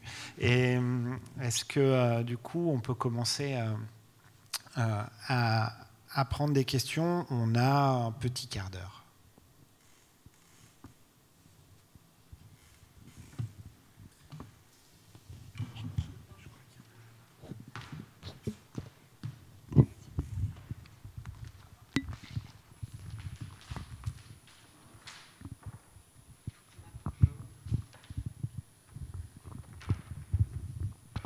Merci. Avec la visière, là, vous m'entendez? Ok. Donc, j'ai beaucoup apprécié la présentation des cartes mentales, la représentation donc, du point de vue des gens. On a parlé ce matin de différents qualificatifs, mais des gens. Alors moi, j'avais une question sur le choix. Alors, j'ai peut-être pas tous les éléments, mais j'ai compris que ça avait été limité à des spectateurs du théâtre. Et donc, ma question, elle porte sur les à côté du spectacle, puisque l'AMC, c'est un restaurant, un endroit où les gamins viennent à la sortie de l'école pour faire leurs devoirs. Enfin, en tout cas, c'est ce que j'ai vu sur le papier. Donc, comment est-ce qu'on a écarté, finalement, toute cette frange de la population, qui, du coup, est une population très en proximité du lieu, pour se concentrer sur la question, enfin sur les ressentis uniquement des spectateurs en fait. Une question sur la même thématique, hein, celle de. Merci infiniment pour ces présentations sur le recrutement du corpus de gens avec lesquels vous avez fait des entretiens. Donc si j'ai bien noté, c'était 39 personnes réparties sur les deux théâtres et des personnes qui vous ont été proposées par les équipes du théâtre. Donc la question c'est pourquoi que les spectateurs, hein. Moi j'aurais une autre question, c'est est-ce qu'il ne pouvait pas y avoir là un petit peu de quantitatif sur tous les gens qui fréquentent le théâtre, hein, et quelle géographie ça représente, d'où viennent-ils? Et puis troisième question, et vous avez évoqué le fait que certaines personnes du théâtre vous proposaient un tel et un tel, et que d'autres personnes du théâtre vous proposaient un tel et un tel, étaient significatifs. Vous avez donné comme exemple, et ça m'intéresse là d'où je viens, vous avez donné comme exemple les agents d'accueil qui avaient proposé 4 personnes blanches, hein, et c'est vous qui avez dit qu'elles étaient blanches, et la responsable des publics, ou le responsable des publics, qui avait proposé 3 personnes, dont 2 personnes voilées. Qu'est-ce que vous dites que ça a du sens? Quel sens en tirez-vous?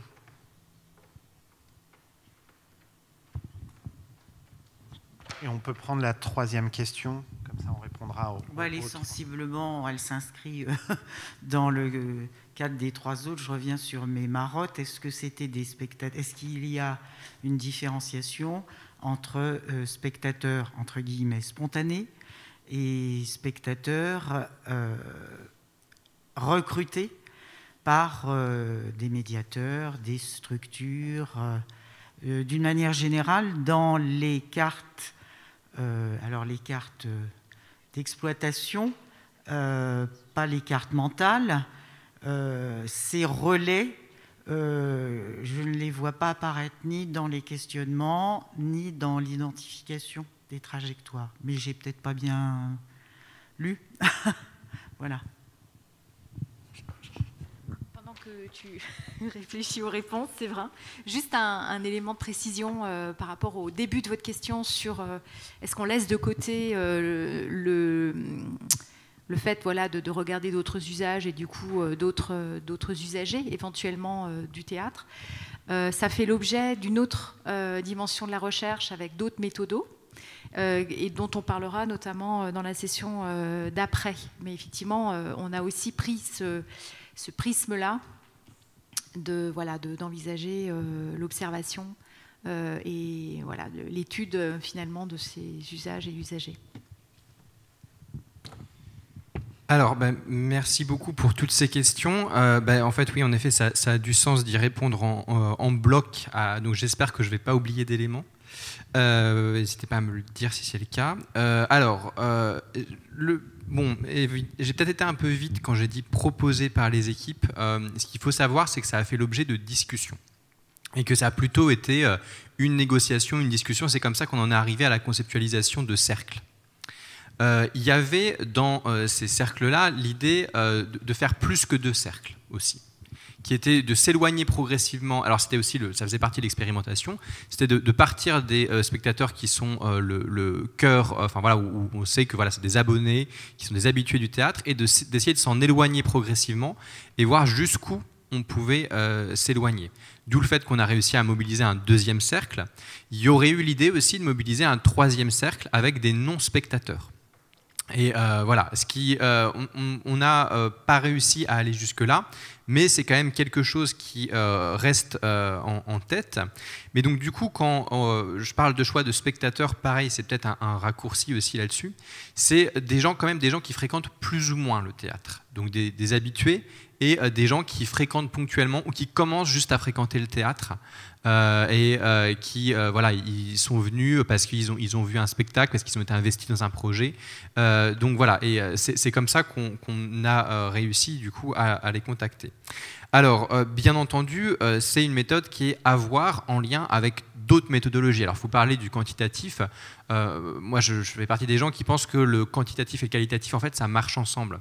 Le truc, c'est qu'on n'a pas axé sur cette dimension quantitative parce qu'on était dans un travail d'évaluation et qui se faisait par rapport aux données dont disposaient déjà les théâtres. Et que, en fait, des données quantitatives, voilà, c'était les modes d'évaluation plus classiques qui existaient, que les théâtres avaient déjà des éléments par rapport à ça, et que, du coup, l'enjeu, ça a été de décaler un peu les modalités d'évaluation. Mais bien entendu, ces choses-là devraient être analysées ensemble, et peut-être que le quantitatif peut être une bonne base pour arriver à identifier des profils de spectateurs et à partir de ça, arriver à cibler des personnes vers lesquelles on va aller. Sachant que ce qui m'intéressait aussi dans cette dimension purement qualitative, c'est qu'elle faisait appel, c'est ce que Mathias disait tout à l'heure, à la question des sensibilités, des personnes que les théâtres ont l'impression de cibler ou cherchent à cibler, qu'en fait ça révèle des choses. Du coup, ça m'amène à votre question sur voilà, les différences entre types de spectateurs. La différence que j'en tire, en fait, c'est plutôt des choses qui se sont vues a posteriori. C'est que d'un côté, dans les personnes qui sont au niveau de l'accueil, en fait, on était plutôt sur... alors, ces personnes-là qui étaient au niveau de l'accueil ont été mobilisées pour le premier cercle, donc des personnes qui étaient a priori des abonnés, qui étaient des habitués du théâtre, et qu'en fait, là, on a un public que le théâtre cible. Par contre, dans un deuxième temps, on est sur des personnes qui ont été donc sélectionnées par les personnes en charge des relations avec le public, qui ont été investies dans le cadre d'un projet, et c'est au fil des discussions, c'est une voie vers laquelle, avec les équipes, il y a eu cette idée de « Ah, ce serait intéressant d'aller vers là », parce que je pense que ça fait écho à des populations que le théâtre a envie de cibler et essaye d'aller vers lesquelles il essaye d'aller parce que justement, voilà, ça ne correspond pas forcément au cercle des abonnés. Et que du coup, voilà, c'est ça qui est intéressant parce que ça reflète à la fois l'état des choses et ce vers quoi le théâtre aimerait bien aller également. Alors, est-ce que j'avais d'autres éléments? Oui, dernier élément, bon, quand même quelques éléments de solution sur comment est-ce qu'on pourrait aller vers les non-publics, les non-spectateurs, parce que c'est quand même un des objectifs. Il y en aurait plusieurs. Il y aurait d'un côté potentiellement l'effet boule de neige, le fait de demander à quelqu'un s'il aurait quelqu'un d'autre à conseiller, etc. Ça, c'est une méthode assez classique en qualitatif qu'on peut utiliser. Une autre manière de procéder, ce serait de passer par des relais sur le territoire. Alors là, je reprends l'exemple d'Evry que j'avais en tête, mais il y a la question des centres sociaux. Par exemple, de passer par les centres sociaux pour aller voir des personnes qui s'y retrouvent, qui ne fréquentent pas forcément le théâtre, avec le risque quand même que la représentation du théâtre soit nulle, ne s'y retrouve pas, parce qu'en fait, c'est des personnes qui ne les fréquentent pas du tout.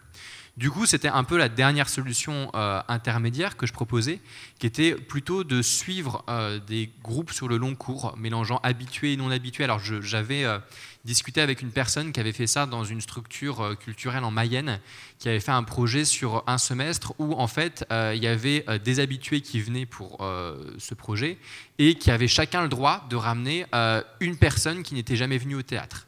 Et il participait pendant un semestre à ces discussions. C'était sous forme de focus group, mais on pourrait tout à fait imaginer y rajouter un élément de cartographie avec le fait de faire une cartographie participative de la place du théâtre dans la ville et d'avoir donc à la fois une carte qui serait élaborée par ce biais-là, d'arriver à avoir toutes les discussions qui se font durant ce projet-là qui pourraient être intéressants, et même de faire une restitution un peu plus textuelle ou orale sur, pour moi, le théâtre, qu'est-ce que c'est et quelle est sa place dans la ville. Donc voilà, c'est des choses qui sont bien sûr à réfléchir, à expérimenter. Et bien entendu, le chemin de fer n'est pas fini. Il faut dire qu'on a été coupé par la pandémie aussi. Il ne le dit pas, mais on a fait le premier cercle en 2019, début, le deuxième en fin, et après, on a été un peu coupé par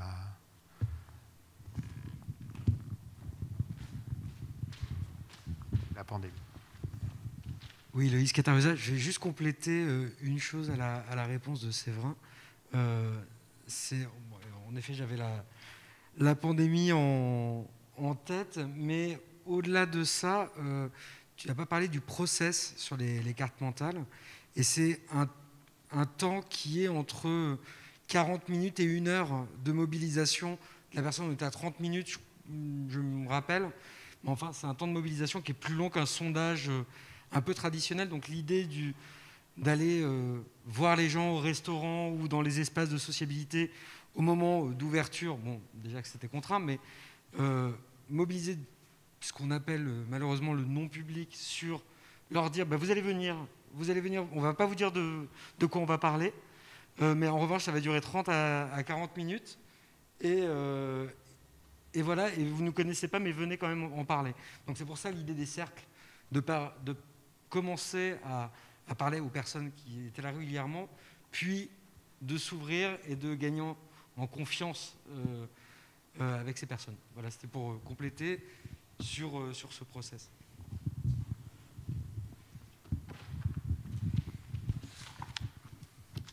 Alors moi j'ai 2 questions sur la première présentation.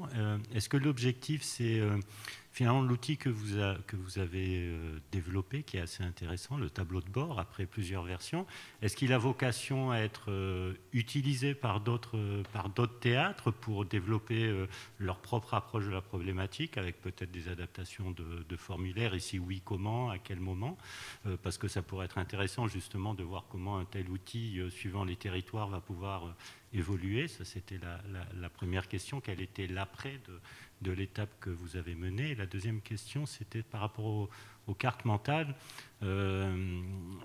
On a vu quelques dessins réalisés par des personnes avec qui vous avez eu ces longs entretiens.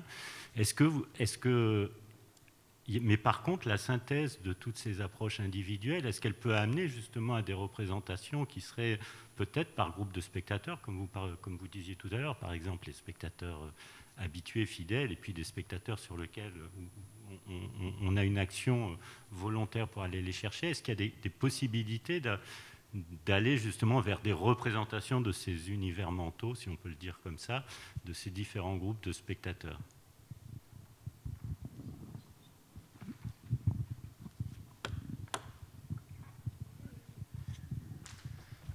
Alors, oui, donc il y a...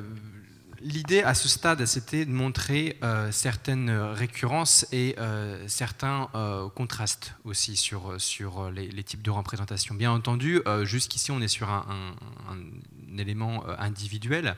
Ce dont je parlais quand je parlais de cartographie participative, en fait, on est clairement là-dessus. On est sur un groupe de personnes qui se réunit, qui va discuter ensemble de la manière dont on pourrait représenter voilà, Bobigny-Évry, la place du théâtre à l'intérieur. Et du coup, ça crée plein de discussions sur ah ben voilà, moi je le vois comme ça, et moi je le vois comme ça, et pour moi ça a été important cet élément-là.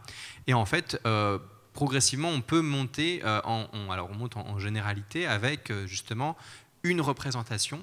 Et là-dessus, ben voilà, c'est comme dans beaucoup de projets, le résultat est aussi intéressant que le processus, parce qu'on a un résultat qui regroupe voilà, plusieurs types de représentations, mais en même temps c'est important d'avoir aussi les individualités de chacun qui n'envisagent pas les choses de la même manière et de pas les nier. Et là-dessus, avoir toutes les discussions, et voilà ce que je disais tout à l'heure par exemple, d'avoir des textes ou des enregistrements oraux des personnes qui disent bah voilà, pour moi le théâtre, la MC 93 dans Bobigny, le théâtre de l'Agora dans Évry, c'est ça et ça se rapporte à ça. Du coup, ça permet en même temps de capter les individualités. Donc voilà, il y a, je pense, un processus à élaborer avec justement cet équilibre entre en même temps les individus et en même temps arriver à avoir des représentations un peu plus larges qui créent de la discussion.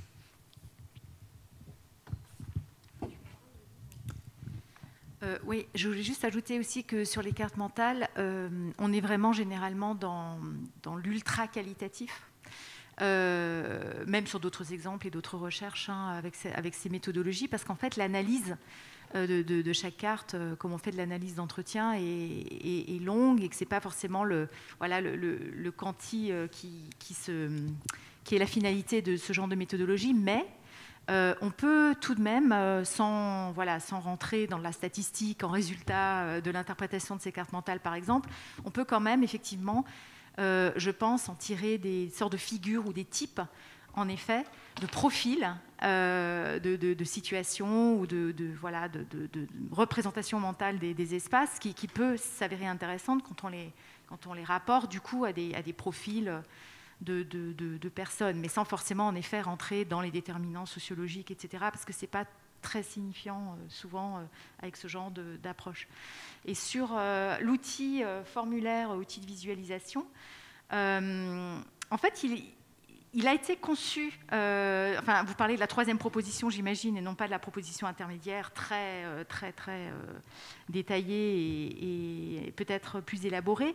En fait, il a été conçu pour être un outil partageable, en effet, pour être un outil d'évaluation aussi qui rend compte de certaines informations géolocalisées et donc de certains choix de visualisation, qui peut, je crois, aussi être un outil de communication, mais ça reste encore à tester, je pense. Donc oui, il est conçu pour être un outil partageable. Et ce qui est intéressant dans votre question, c'est que ça soulève des éléments de discussion qu'on a eus déjà en amont.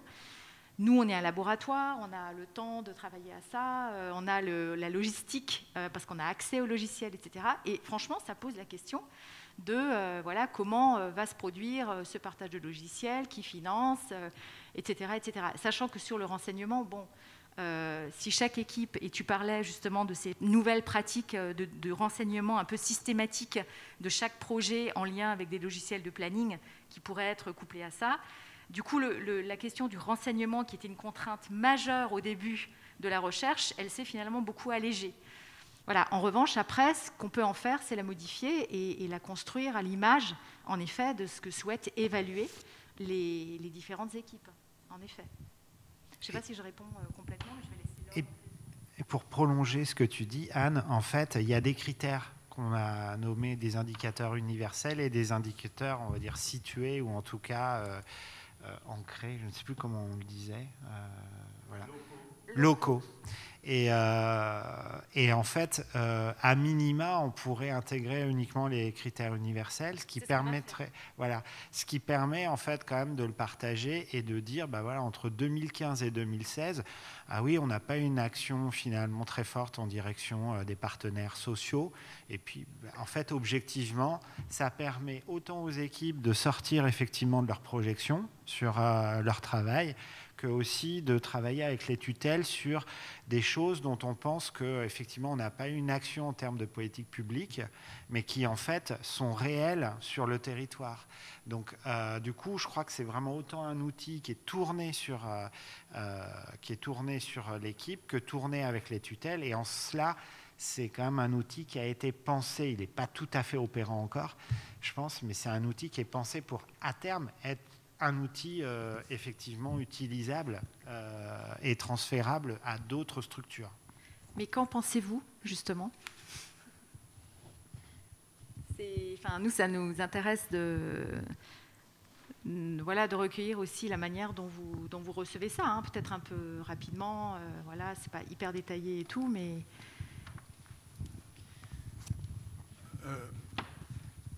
Ce matin, on a pris beaucoup de temps sur l'évaluation, l'émergence de la notion d'évaluation en matière de politique publique, en matière culturelle, et comment est-ce qu'il y a eu des injonctions qui ont été faites aux équipements. Et je ne pensais pas du tout à ça, mais j'ai l'impression que ces 2 journées répondent à ça, c'est-à-dire comment on va trouver un système d'évaluation qui nous satisfait, nous, équipements, je fais un peu l'avocat du diable. Comment on va trouver un outil d'évaluation, des critères d'évaluation qui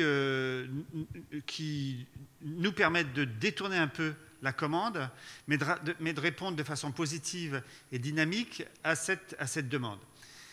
Moi, je pensais que ça venait d'une interrogation des établissements, Évry et Bobigny, sur... mais finalement, notre place dans le territoire, c'est laquelle? Mais quel est notre écosystème? Quel est le premier cercle, le deuxième cercle, le troisième cercle? Quels sont nos publics? Et voilà, c'est pour ça que je suis un peu désarçonné. Parce que finalement, c'est super de voir la carte du centre commercial en rouge et la carte du théâtre en vert, ça fait vraiment plaisir. Moi, j'attends avec impatience la carte où le théâtre sera en rouge et où le centre commercial sera en vert. Donc, j'aurais voulu un petit peu plus d'acidulé dans ce travail qui finalement, mais je suis pas gentil en disant ça, mais comme s'il répondait de façon détournée à la commande de l'évaluation. Je ne sais pas si je suis clair. Ah, pardon. Je crois, je vais tenter une réponse, mais quand j'ai répondu précédemment, je pense que j'ai répondu à cette question, Jean-Barthélemy, c'est-à-dire, je crois que c'est un outil qui est autant tourné sur le déplacement des équipes, de leur travail, et un outil qui leur permet justement de repenser les tropismes qui existent dans le travail et dans l'installation d'un projet et dans le quotidien d'un projet, que comme un espace plutôt de dialogue et comme un espace de dialogue avec les partenaires tutelles. C'est-à-dire que jamais cet outil sera en fait l'alpha et l'oméga de l'évaluation. Ce qui est important, c'est de voir comment cet outil il est complémentaire, il donne des outils, des données complémentaires, notamment qualitatives, à la fois objectives et subjectives, à partir de l'objectif et du subjectif, si tant est qu'on puisse parler d'objectif, en tout cas d'objectivation, et vous l'avez vu, dans la catégorisation des partenaires, on a tenté justement non plus de nommer le partenaire, mais en fait de le catégoriser dans des champs, etc., ce qui répond aussi à des questions professionnelles, mais encore une fois, professionnelles du côté de l'équipe comme du côté effectivement des politiques publiques. Et je crois qu'en fait, tant que cet outil il est tourné des 2 côtés, c'est ça la garantie en fait de son déplacement. Si en revanche c'est un outil qui n'est pas utilisé effectivement soit pour l'équipe comme effectivement pour effectivement les partenaires, alors dans ce cas-là, effectivement, c'est quelque chose qui répond à une demande qui serait soi-disant de dire voilà, on a bien travaillé, l'empreinte est là, est présente, etc. par exemple, mais on n'a pas pu rentrer dans le détail. Ce qui est intéressant, et c'est pour ça qu'il est hyper intéressant cet outil, par exemple, il y a très peu d'actions à l'Abreuvoir, qui est un des quartiers de Bobigny. Donc là, il faudrait se poser en équipe et dire, voilà, sur 2017-2022, il y a un tropisme sur certains quartiers et pas d'autres. Qu'est-ce qui se fait et quels sont aussi du coup nos freins? Parce que c'est ça qui est intéressant. On sait quels sont nos freins en fait à l'Abreuvoir. Je peux vous dire, c'est qu'il y a très peu d'associations, très peu de partenaires, très peu d'endroits avec lesquels on va pouvoir travailler et trouver effectivement un lien, etc. Et on sait la difficulté que s'adresser directement au public, directement, et on sait la force du lien partenarial dans la capacité effectivement d'engagement effectivement d'une population qui passe par des questions d'ambassadeurs et donc de liens. Donc ça, je crois que c'est vraiment très important parce que ça objective une carte, ça objective aussi des impensés, mais il faut la prendre comme telle, il faut le prendre non pas comme un résultat, mais encore une fois comme un outil qui aide à réfléchir et à du coup décider en fait d'éventuelles actions à venir pour re-questionner en fait les actions précédentes. Oui, pour ajouter donc 2 points. Laure disait que c'est aussi un outil d'exploration, pas exploratoire mais d'exploration, c'est-à-dire à interroger. Bon, ce qu'on n'a pas pu voir dans le détail, c'est par exemple qu'on peut avoir une visualisation des temporalités des partenariats et donc se questionner par exemple sur l'arrêt d'un partenariat, pourquoi cette fidélisation n'a pas fonctionné, qu'est-ce qui n'a pas fonctionné, etc. Donc c'est aussi comme ça qu'il faut voir l'outil. C'est comme un outil de visualisation d'accord qui montre alors une spatialité des choses qui pourrait aller dans le sens que tu dis, mais quand on se sert du reste, c'est vraiment à questionner, à interroger, y compris dans une dimension très critique. Et effectivement, rien que la cartographie montre des blancs, montre des marges, montre des espaces non atteints, mais ça, ce qui est aussi très biaisé dans la manière dont on l'a présenté, c'est que ça ne couvre pas l'ensemble des projets sur 2015-2018 parce que les temporalités de la recherche n'ont pas permis d'aller jusqu'à là. Donc Laure a pris une dizaine de projets à titre expérimental pour vous montrer l'outil, parce que l'un des enjeux de la recherche, la finalité n'était pas l'évaluation de l'AMC et de son écosystème en réalité. La finalité, c'était d'inventer des méthodologies. Et donc, ce qu'on vous présente en effet aujourd'hui, ce qui est peut-être un peu désarçonnant, c'est qu'on est beaucoup dans des discussions méthodologiques et moins autour de, effectivement, l'AMC n'atteint absolument pas telle zone du département, etc., etc. Donc ça, c'est mon premier point. Et mon deuxième point, c'est que si effectivement on explore véritablement l'outil Résidence Conro, qui est beaucoup plus fin dans ce qu'il peut permettre de mettre en avant, ceux qui fabriquent l'outil peuvent très bien faire le choix de mettre dans les textes qui peuvent accompagner, donc je parlais de cartographie sensible, qui peut introduire une subjectivité, des points de vue, etc., pluriels, peut très bien mettre dans cet outil quelque chose qui dit, par exemple, que cette résidence, dans certains quartiers, ça a provoqué des tensions et des conflits qui ont éloigné certaines populations du théâtre, plus que ça n'a rapproché les populations du théâtre. Et ça, tu peux très bien l'introduire dans un outil comme ça, parce qu'il y a l'espace, il y a la place, il y a des possibilités de dérouler, etc. Une fois de plus, la finalité n'est pas l'outil, mais on peut visualiser aussi un certain nombre de choses si on en a envie. Et ce que je voulais aussi dire, c'est que cet outil doit s'accompagner d'autres types d'approches. Et c'est pour ça que je parlais aussi d'approches post-représentationnelles dans notre perspective. On ne se contente pas d'analyser ce que la carte représente. On essaye, par des entretiens qualitatifs, par exemple, avec Daniel Conro, de comprendre comment ça a marché et de recueillir aussi les expériences de gens qui ont vécu la résidence. La grande difficulté par rapport à cette résidence, dans son étude après, c'est notamment qu'il y a une série de partenaires ou de personnes qui ont bougé, qui ne sont plus là, et ça renvoie aussi à une caractéristique de ce département, c'est l'immense mobilité des gens, ils partent. Et c'est aussi la transformation radicale d'un certain nombre de structures sur Bobigny, après les élections, etc. Il y a plein de lieux qui ont disparu, il y a plein de lieux partenaires de cette résidence qui n'existent plus, pour des raisons budgétaires, pour des raisons de fragmentation, pour des raisons de... Voilà, donc il y a plein de... Ce que tu peux observer, tu dois le relier, je crois, aussi à d'autres éléments d'enquête, d'observation. Enfin, c'est un peu ce que tu viens de dire aussi. En effet, l'outil, il assemble un outil d'accompagnement, ça l'est aussi. C'est un de ses objectifs, très clairement, mais il peut aussi être utilisé de manière beaucoup plus critique pour diagnostiquer un certain nombre de choses et comprendre ce qui s'est passé dans un certain nombre de blocages, etc., qui par ailleurs peuvent être visualisés, hein, que ce soit par le discours ou par l'exploration plus fin de l'outil, ce qu'on n'a pas eu le temps de montrer. Est-ce que tu vois un peu? Mais je comprends la remarque sur le... Alors, si je peux rajouter un truc en 1 minute, parce que j'ai cru comprendre qu'il fallait qu'on était bientôt au bout du temps.